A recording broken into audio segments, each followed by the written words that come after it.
तो सबसे पहला सवाल आपसे ये है कि जो मैं इतनी देर से कॉन्टिंजेंसी आर्ग्यूमेंट आपको बता रहा था, ये अकल से ही बता रहा था हजरत, आप ये बताएं कि आप इन्फिनिट रिग्रेस ऑफ कॉजेस को पॉसिबल मानते हैं या नेसेसरी बीइंग के एग्जिस्टेंस को सही समझते हैं, चूंकि दो ही ऑप्शन हो सकता है, आप ये बताएं। देखिए, आपको मैं ईमानदारी से बात करूं, एक तो मैं कॉन्टिजेंसी वर्ड ठीक से समझता नहीं, और इस वक्त भी जो आपने अंग्रेज़ी के अल्फाज इस्तेमाल किए वो ज़रा थोड़े से मुझे डिफ़िकल्ट और कॉम्प्लिकेटेड लगे, तो आप ज़रा सिंपल ज़बान में सवाल कर सकते हैं। बिल्कुल कर सकता हूँ जी। यूनिवर्स की हर चीज़ कॉन्टिंजेंट होने का मतलब ये है कि वो अपने एग्जिस्टेंस में किसी के ऊपर डिपेंडेड है। जो भी चीज़ डिपेंडेड होगी वो चीज़ इंडिपेंडेंट नहीं हो सकती, तो उसका कोई ना कोई कॉज होगा।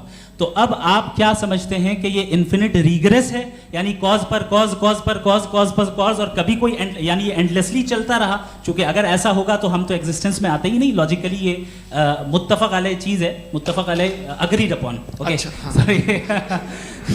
इस पे हमने एग्री किया था कि मुश्किल शब्द आएगा तो अर्थ बताना पड़ेगा। तो इन्फिनिट रिग्रेस तो पॉसिबल नहीं है, तो कहीं ना कहीं आपको रुकना पड़ेगा ऐसे नेसेसरी बीइंग पर। नहीं, कोई ज़रूरत नहीं रुकने की। किसने कहा आप रुकना पड़ेगा? आप रुकते हैं खुदा पे, आप नहीं रुकते। आप कहते हैं वो हमेशा से, जब उस वक्त से है जब वक्त नहीं था। आप कहाँ रुकते हैं कि अब हुआ था वो? आप नहीं कहते। हम क्यों नहीं मान सकते कि यूनिवर्स जो है और बल्कि मल्टीवर्सेस जो है वो हमेशा से हैं, वो बनती है, बिगड़ती है। एक हमारे यहाँ एक चीज़ है ब्लैक होल, वो समेट लेता है वापस, फिर ब्लास्ट होता है, फिर फैल जाता है, और इसमें हमारी तो खैर कोई औकात ही नहीं है इंसान की। एक छोटे से ज़र्रे पे हम 50-60 साल की उम्र रखते हैं, जो करोड़ों अरबों साल की कायनात है उसमें, और पैदा भी नहायत ही बेहुदा वजह से हुए थे। तो इसमें ये सोचना कि इसकी वजूहात और ये क्यों है, ये डिपेंडेंट है, ये हम देख रहे हैं, क्या मालूम। आप सोचिए कि ये जो फैल रही है कायनात, ये कहाँ फैल रही है, ये कहाँ जा रही है, और ये फैल क्यों रही है? अरे बना ली थी तुमने, रुको भैया, काफ़ी है। ये फैल क्यों रही है?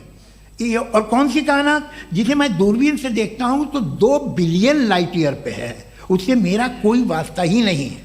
2 बिलियन ईयर यानी अगर मैं 80,000 माइल्स पर सेकेंड से चलूँ तो 20 करोड़ साल में वहाँ पहुँच जाऊँगा। इसकी ज़रूरत क्या थी? ये दुनिया, ये कायनात तो इंसान अशरफुल मखलूक़ात के लिए बनाई गई ना। तो ये सब ये टर्म समझ में नहीं आया, इसमें कोई ख़ास समझने वाली बात थी भी नहीं। ये जो अल्टीमेट कहा यह जाता है कि ये जो पूरी यूनिवर्स है, ये जो दुनिया है, ये इंसान के लिए बनाई गई। अच्छा, ये सब इंसान के लिए। क्यों साहब, सही है ना? बिल्कुल, लेकिन इसका ये मतलब नहीं कि किसी चीज के पीछे रीजन आपको नहीं पता तो रीजन नहीं है, इसे कहते हैं नहीं, मुझे नहीं पता, लेकिन मेरी जिम्मेदारी नहीं है। वो बिल्कुल सही कहा था उसने, बर्टन रसल ने। आपने उसे मजाक में टाल दिया कि भाई आप एक दावा कर रहे हैं, मैं क्यों कहूँ कि ये गलत है दावा? आप प्रूफ कीजिए, मेरे पे जिम्मेदारी ही नहीं है, मैंने थोड़ी कहा है। आप प्रूफ कीजिए कि ये सही है। आप आर्ग्यूमेंट ऑफ कॉन्टिजेंसी का जवाब ही नहीं दे रहे हैं। पूछना चाहेंगे? आप सवाल पूछना चाहेंगे मुफ्ती साहब से? क्योंकि ये क्रॉस एग्जामिनेशन का दौर है। आप जैसे पहले बोल रहे थे फेथ को लेके कुछ, मैं ये पूछना चाहूँगा कि खुदा ने जो भी रेवलेशन किए हैं, एक मज़हब के नहीं बहुत से मज़हबों में किए हैं, अलग अलग रेवलेशन है। कहीं कुछ एक बातें हैं, कॉन्ट्रडिक्शन भी है आपस में, कहीं कुछ आप कर सकते हैं, कहीं कुछ नहीं कर सकते। ऐसा नहीं है कि सबकी कोड ऑफ मॉरल एक है। तो ये किस्सा क्या है? अब आप ये देखिए कि मुझे कभी कभी लगता है कि जो फुटबॉल फाइनल होता है, लाखों लोग होते हैं, फिर वो टीवी कवर कर करोड़ों लोग, अगर उसमें खुदा की एक बूमिंग आवाज़ आ जाती, मैं गॉड हूँ, तो सारे लोग अभी सुन लेते और टीवी पे भी सुन लेते, किस्सा ख़त्म होता। ये इतनी राजदारी क्या है कि तुम सामने कुछ तो सबूत दे दो हमें सॉलिड। ये कह रहे साहब ये यूनिवर्स कैसे बनी, इससे मसला क्या हल होगा? मैं पूछूंगा आपसे खुदा कैसे बना? क्यों नहीं पूछूंगा कैसे बना? बल्कि वो तो कायनात से कहीं ज़्यादा इंटेलिजेंट है, कायनात से कहीं ज़्यादा कॉम्प्लेक्स। जी वो हमेशा से है, आप कहेंगे मैं मान लूँगा। अच्छा, दोयम वो कादिर मुतलक, यानी कादिर मुतलक का मतलब ओमनीपोटेंट, वो जो चाहे कर सकता है। आपको नौकरी दिलवा सकता है, आपकी अच्छी जगह शादी करवा सकता है, आपके पड़ोसी आपका मुकदमा हरवा सकता है, आपको जिता सकता है, सब काम करता है। थोड़ा सा माइक क्लोज जी। वो इस दुनिया को चला कैसे रहा है, ये दुनिया कैसे चल रही है, आपको इस पर हैरत नहीं होती? या क़यामत के बाद कभी एक जस्टिस होगा, जब ये बच्चा मर चुका होगा जिसकी धज्जियाँ उड़ गई बम से, इसको इंसाफ मिलेगा तब? अच्छा, अब जवाब दूं? हाँ दीजिए। मैं वही इसीलिए आप ही तरफ आ था। सबसे पहले आपने रेवलेशन और स्क्रिप्चर्स की बात की, इस पे मैं बात कर सकता हूं लेकिन आज नहीं करूंगा चूंकि वक्त कम है, कभी और इस पे डिस्कस करेंगे। मैं तैयार हूं उस पे भी बात करने के लिए। ये क्योंकि अभी हमारा से topic- राउंड 2 की भूमिका तय हो रही है। डज गॉड एग्जिस्ट राउंड 2 जी। चूंकि आज गॉड के एग्जिस्टेंस पे बात है तो मैं उसी के रिलेटेड जो है आपके सवालात को एंटरटेन भी करूंगा और मैं भी पूछूंगा। आपने कहा कि आपने साबित ही नहीं किया, जबकि आर्ग्यूमेंट ऑफ कॉन्टिंजेंसी बुनियादी आर्ग्यूमेंट है। आप मुझे कॉन्टिजेंसी का मतलब बताइए, आपका मतलब क्या कॉन्टिजेंसी? कॉन्टिंजेंसी का मतलब ये हुआ कि हर वो वजूद जो किसी भी चीज़ का पाबंद है, हर वो वजूद या हर वो चीज़ जो अपने एग्जिस्टेंस में किसी भी चीज़ के पाबंद है और उससे बाउंड है, उसको उसकी ज़रूरत है, उस पर डिपेंड करती है, तो जाहिर सी बात है कि उसका कोई ना कोई कॉज होता है। ये तो अक्ल की बात है। ये आप रीजनिंग की बात करते हैं, मैं वही कर रहा हूँ। दूसरी चीज़ आपने ये बात कही कि इतने बिलियन लाइट ईयर्स दूर है, उसका मेरा क्या लेना देना। फिर मेरे ख्याल से आपको ये नहीं कहना चाहिए I think therefore I am an atheist. आपको सोचना चाहिए, सिर्फ आप एक लिमिटेड दायरे में रहकर नहीं सोचें बल्कि बाहर निकलकर सोचें। आपने तीसरा सवाल किया, आपने 2-3 सवाल एक साथ किए। ऐसी बातें ना कीजिए, कुछ लोगों को इतराज़ हो जाएगा आप पे कि आप कुछ भी सोचिए। ये इजाज़त आपको है नहीं, मुझे है।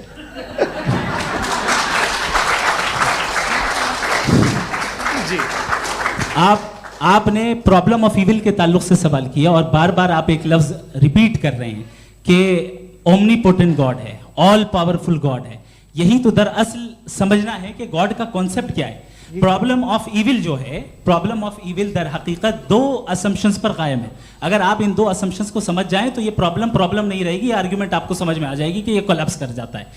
पॉइंट नंबर 1, यानी जो आपका सबसे पहला फॉल्स असम्पशन है कि गॉड मर्सीफुल है, ओमनीपोटेंट है, दुनिया में जुल्म हो रहा है।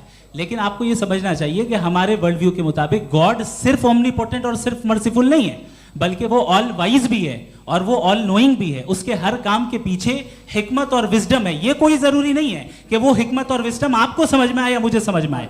अगर आप जो समझ रहे हैं उसके मुताबिक आप फैसला कर रहे हैं, ये लिमिटेड पर्सपेक्टिव से आर्ग्यूमेंट है। और इस चीज को हम अपनी दुनिया में, अपने लाइफ में, डेली लाइफ में इस प्रिंसिपल को एक्सेप्ट करते हैं। हम जब किसी डॉक्टर के पास जाते हैं, डॉक्टर के पास जाकर वो अगर उसने हमें कोई दवाई दी है तो हम ये तो नहीं कहते कि जब तक आपके पास जितना नॉलेज और जितना विजडम नहीं है, आपने क्यों ये दवाई दी है, तब तक हम इस चीज को एक्सेप्ट नहीं करेंगे। नहीं कहते, हम उसकी अथॉरिटी को तस्लीम करते हैं। क्यों? क्योंकि उसकी हम जानते हैं कि वो नॉलेजेबल है, वो विजडम वाला है, हमसे ज्यादा नॉलेज और हमसे ज्यादा विजडम है। बताएं सर। मैंने डॉक्टर में और खुदा में बड़ा डिफरेंस है।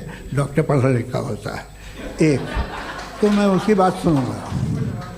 2M ये नहीं, कुछ जवाब तो ये भी नहीं है। सर प्लीज, आप अगर सब ऑडियंस से बोलने लगेंगे तो हाँ। फिर मतलब नहीं सिविलाइज्ड बहस का। मतलब आप ये कहें कि चूंकि आप डॉक्टर पे बिलीव करते हैं इसलिए खुदा पे बिलीव किए, क्या ये मिसाल आपको समझाने के लिए आर्ग्यूमेंट है, इस पे आपको एतराज नहीं है। तो सिंपल बात ये है कि मैं अगर ये यकीन कर लूँ कि एक ओमनीपोटेंट, उसकी मसलहत है, ये जो बच्चे मर रहे हैं ये मसलहत है उसकी, मुझे नहीं चाहिए थी मसलहत। उसकी मसलहत नहीं, यही तो समझना है। मतलब एक्सपीरियंस। अच्छा, इस आपने अभी मेरी बात पूरी सुनी नहीं। मैंने कहा आपका पूरा आर्ग्यूमेंट 2 फॉल्स असम्पशंस पर है। एक फॉल्स असम्पशन मैंने बता दिया, दूसरा फॉल्स असम्पशन ये है कि इस दुनिया में इविल के होने का कोई गुड रीजन नहीं है, जबकि हमारे पास बाज रीजंस मौजूद हैं, हमारे पास बाज वजूहात मौजूद हैं। अगर इस दुनिया में इविल ना हो तो आप गुड को डिफाइन कैसे करेंगे? अगर जुल्म ना हो आप इंसाफ को समझेंगे कैसे? अगर तारीकी ना हो तो आप लाइट को समझेंगे कैसे?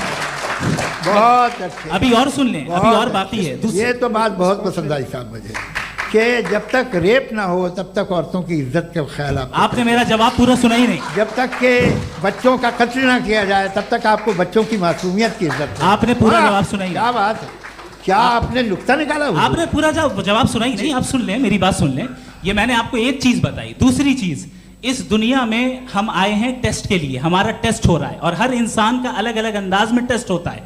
और इस दुनिया में अगर इविल मौजूद है तो वो इविल जरिया है हमारे अंदर ह्यूमन नोबल क्वालिटीज को डेवलप करने का और अलग अलग फील्ड में प्रोग्रेस करने का। और अगर हमारे अंदर और इस दुनिया में इविल नहीं होता तो बताइए टेस्ट का मतलब क्या होता? अगर मैं अपने स्टूडेंट को एमसीक्यूज दूं और उसमें सिर्फ राइट आंसर लिख कर दे दूं और कहूं तुम्हारा टेस्ट हो गया, ये मीनिंगलेस है। इस दुनिया में अगर हम टेस्ट के लिए आए हैं तो जाहिर है गुड एंड इविल दोनों मौजूद है। तो अगर गुड एंड इविल दोनों मौजूद है तो ये इविल भी खुदा का बनाया हुआ है?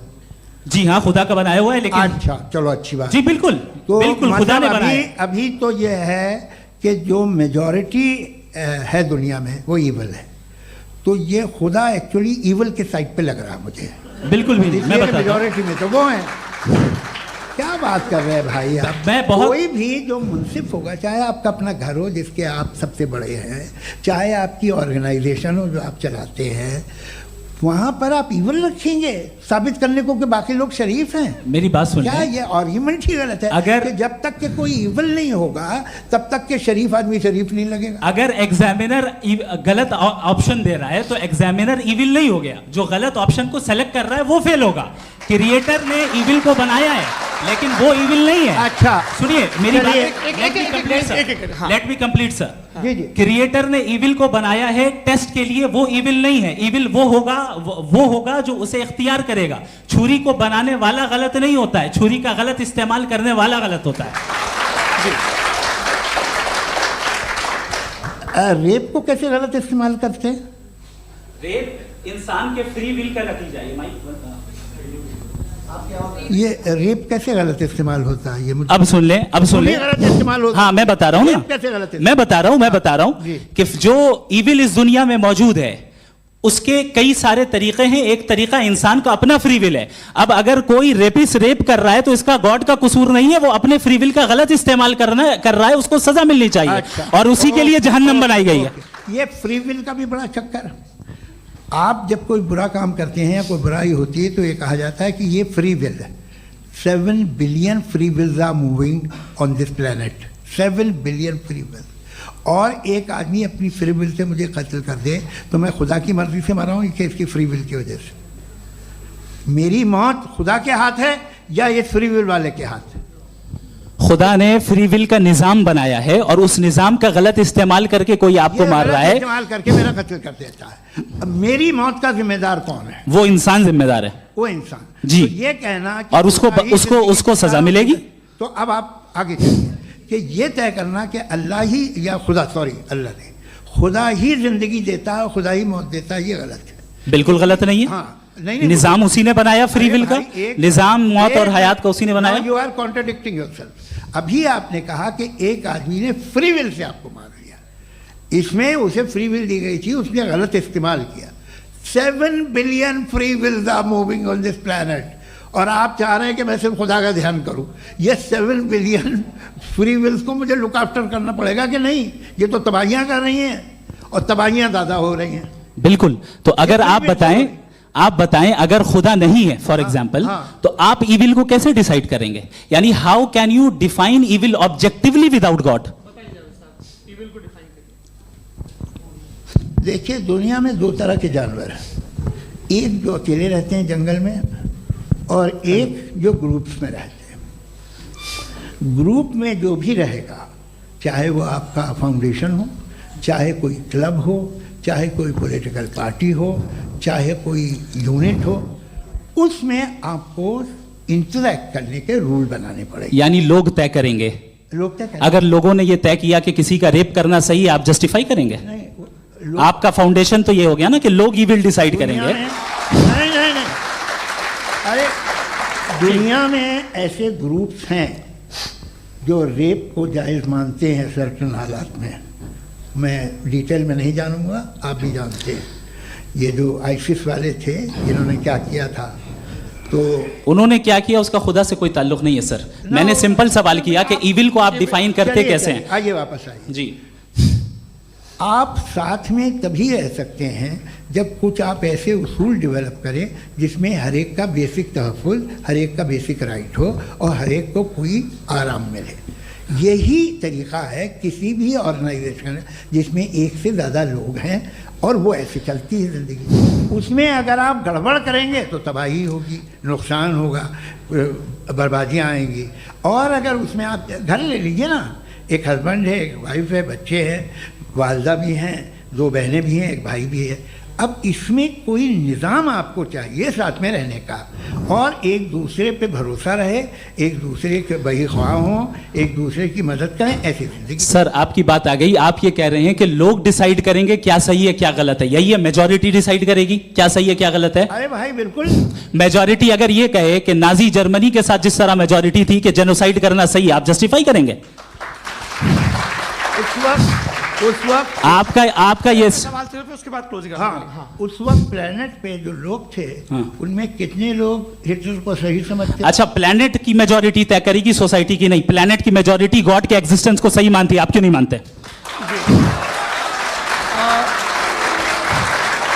प्लेनेट की ज़्यादातर मेजॉरिटी कुछ दूसरे मजहबों के खुदा को मानती है।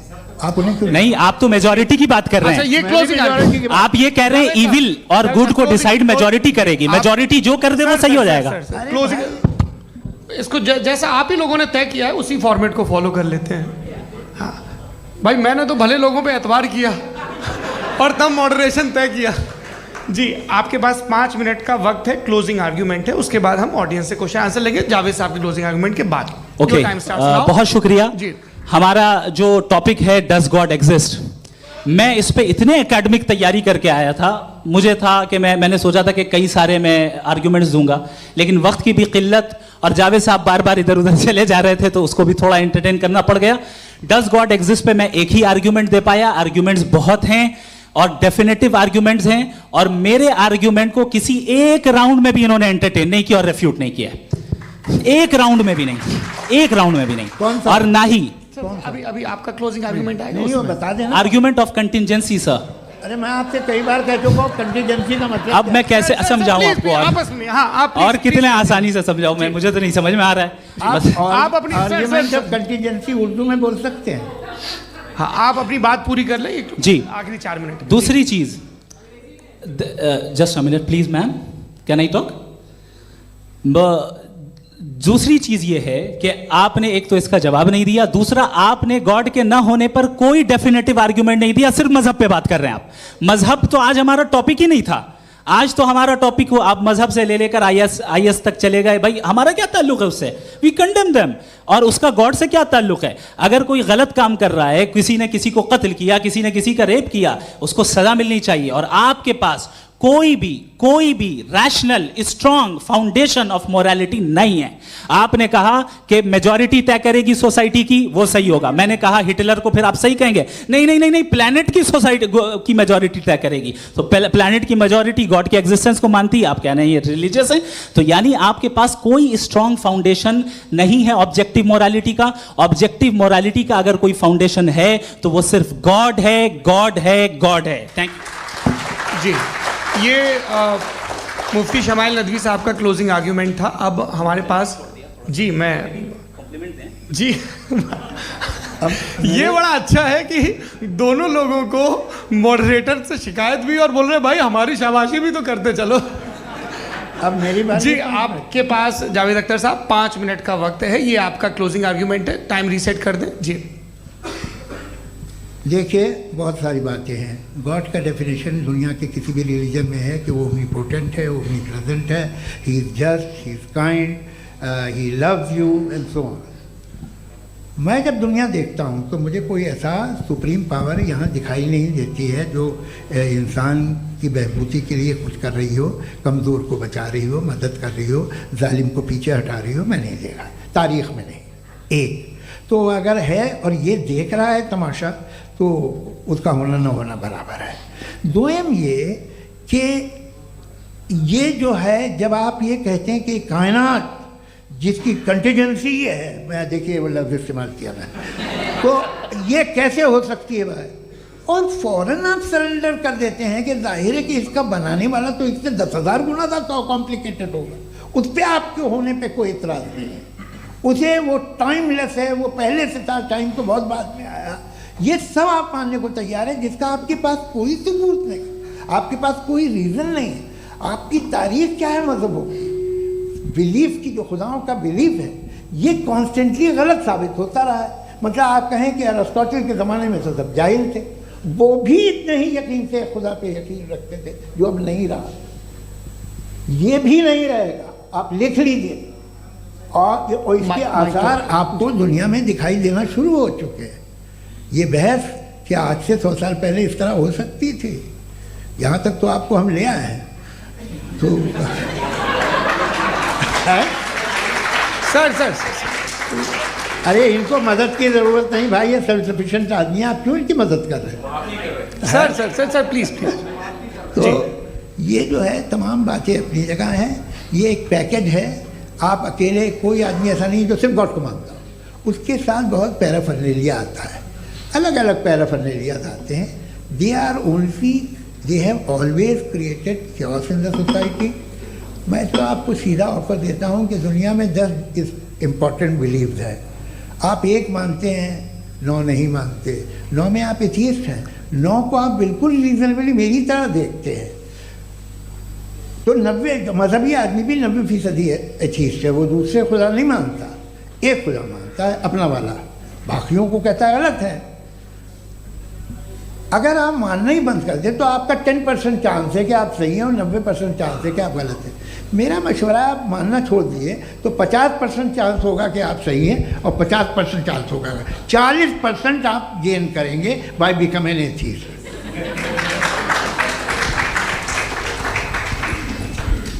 ये एक फरसूदा ख्याल है, ये ख़त्म हो रहा है। हो सकता है मेरी ज़िंदगी में ना हो, लेकिन ये हो जाएगा। जो बातें ये इनको आप मेटाफिज़िकल ये वो ऐसे रिस्पेक्टेबल टर्म दे दिए, ये तो उन लोग के हैं जिन्हें ना फिज़िक्स मालूम थी ना मेटा मालूम था, ये उन्होंने आपको दिए हैं।